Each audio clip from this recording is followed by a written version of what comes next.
Welcome to Mahi kitchen Tamil. நாம் இன்றைக்கி பார்க்க போகிறது என்னென்னா, கடலப்பருப்பை வச்சு ஒரு சுயம் தாங்க ரெடி பண்ண போகிறோம். இது ஒரு ஹெல்த்தியான டிஷ்ஷாகவும் இருக்கும் உங்களுக்கு. அதே போல் குழந்தைங்க ரொம்ப விரும்பியும் சாப்பிடுவாங்க. வாங்க ப்ரிப்பேர் பண்ணது எப்படின்னு பார்க்கலாம். கடலப்பருப்பு 200 கிராம் நல்லா 3 மணி நேரம் ஊற வச்சு எடுத்து வச்சுருக்கேன். நீங்கள் இதை ஊற வைக்காமல் கூட அப்படியே செய்யலாம். அப்படி செய்யும்போது குக்கரில் ஒரு 3 விசில் எக்ஸ்ட்ரா விட்டிங்கன்னா நல்லா மலர்ந்து வரும். இப்போ நம்ம பருப்பை வேக வச்சிடலாம். இது 3 விசில் வந்தால் போதும்.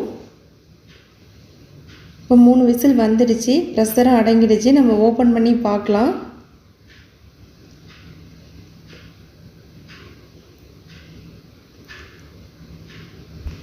பருப்பு நல்லா வெந்து வந்துடுச்சிங்க. இப்போ நம்ம ஒரு ஸ்ட்ரைனர் வச்சு வடிகட்டிக்கலாம். கொஞ்சம் கூட தண்ணி இல்லாமல் நல்லா வடிகட்டி எடுத்துக்குங்க.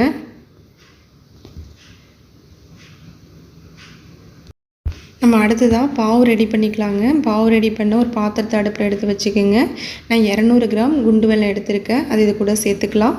இது கொஞ்சமாக தண்ணி சேர்த்துக்குங்க. தண்ணி சேர்த்து பாவு நல்லா உருகி வரட்டும். இது ஒரு கம்பி பதம் 2 கம்பி பதம் வரணுங்கிற அவசியம் இல்லை. வெல்லம் கரைஞ்சால் மட்டும் போதும். பாருங்கள், பாவு ரெடி ஆகிடுச்சு. நம்ம அடுப்பை ஆஃப் பண்ணிடலாம். இது ஆறட்டும். நான் ஆறின கடலப்பருப்பை ஒரு மிக்ஸி ஜாரில் சேர்த்து நல்லா அரைச்சிக்கலாங்க. இது ரொம்ப நல்லா அரைக்கணுங்கிற அவசியம் இல்லை. குறப்பாக இருந்தாவே போதும். நீங்கள் வீட்டில் மத்து இருந்தால் மத்தில் கூட நீங்கள் கடைஞ்சிக்கலாம். அடுப்பில் ஒரு பேன் எடுத்து 1 ஸ்பூன் நெய் ஊற்றிக்கிங்க. நெய் நல்லா சூடாகட்டும். கொஞ்சமாக முந்திரி பாதாம் சேர்த்துருக்கேன். இது நீங்கள் தேவைன்னா சேர்த்துக்கலாம், இல்லை அப்படின்னா விட்டுடலாம். அது கூடவே அரை மூடி தேங்காய், இதையும் நல்லா வதக்கிக்குங்க. இப்போ நெய்யில் இப்படி தேங்காய் வதக்கும்போது சாப்பிடும்போது நல்லா டேஸ்ட்டாக இருக்கும் உங்களுக்கு.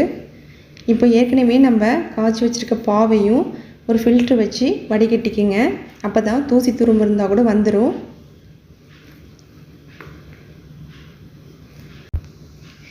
இது ஒரு நல்லா 2 மினிட்ஸ் நல்லா கொதிக்கட்டும். அடிக்கடி லைட்டாக அப்படி கிளறி விட்டுக்குங்க.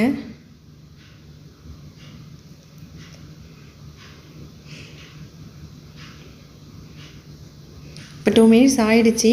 நம்ம மசிச்சு வச்ச கடலப்பருப்பை இது கூட சேர்த்துக்கலாம். சேர்த்துட்டு நல்லா கிளறி விடுங்க. பார்க்கும்போது இப்போ தண்ணியாக இருக்க மாதிரி தான் இருக்கும் உங்களுக்கு. இப்படி கிளறிட்டே இருந்தீங்கன்னா நல்லா டைட்டாகிடும். இப்போ நம்ம 1/4 டேபிள் ஸ்பூன் வாசனைக்காக ஏலக்காய் பொடி சேர்த்துக்கலாம். அதையும் சேர்த்து நல்லா கிளறி விட்டுக்குங்க.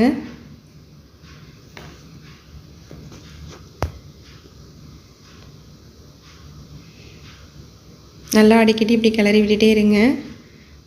ஒரு 10-15 நிமிஷம் இது நல்லா குக் ஆகணும். குக் ஆனதான் இந்த மாதிரி உங்களுக்கு டைட்டாக வரும்.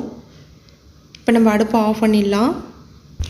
இது ஆறுனது நம்ம உருண்டை பிடிக்க ஸ்டார்ட் பண்ணிடலாம். இது நல்லா ஆறட்டும். இப்போ நல்லா ஆறிடுச்சு பாருங்கள். நம்ம இப்போ உருண்டை பிடிச்சிக்கலாம். கையில் நெய் தடவிட்டு இந்த மாதிரி உருண்டையாக பிடிச்சி வச்சுக்கோங்க.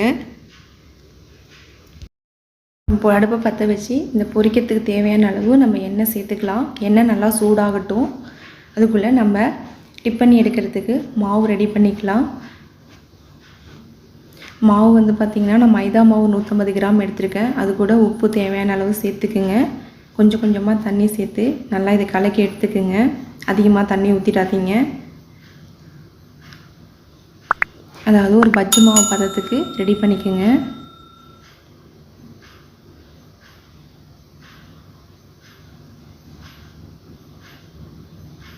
இந்த மாதிரி ரொம்பவும் தண்ணியாகவும் இல்லாமல் ரொம்பவும் திக்காக இல்லாமல் இந்த பதத்துக்கு எடுத்துக்கோங்க. இப்போ உருட்டி வச்ச உருண்டையை நம்ம இது கூட டிப் பண்ணிக்கலாம். கொஞ்சம் கூட கேப் இல்லாமல் நல்லா டிப் பண்ணிக்கோங்க. அதே சமயம் எண்ணெயும் நல்லா சூடாக இருக்கணும். இல்லை அப்படின்னா நம்ம போட்டோன்னே போய் அடியில் ஒட்டிக்கும். ஒன்று ஒன்றா போடுங்க. ஒட்டு மொத்தமாக போட்டுறாதீங்க. போட்டிங்க அப்படின்னா எடுக்கும்போது நமக்கு ரொம்ப சிரமமாயிடும். அதனால் பொறுமையாக ஒன்று ஒன்றா போடுங்க.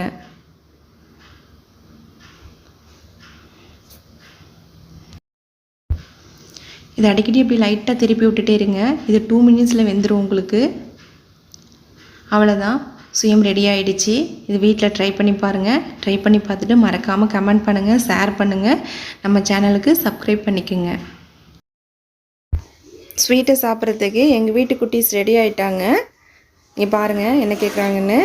நீங்களும் உங்கள் வீட்டு குட்டிக்கு ரெடி பண்ணி கொடுங்க, நல்லா விரும்பி சாப்பிடுவாங்க.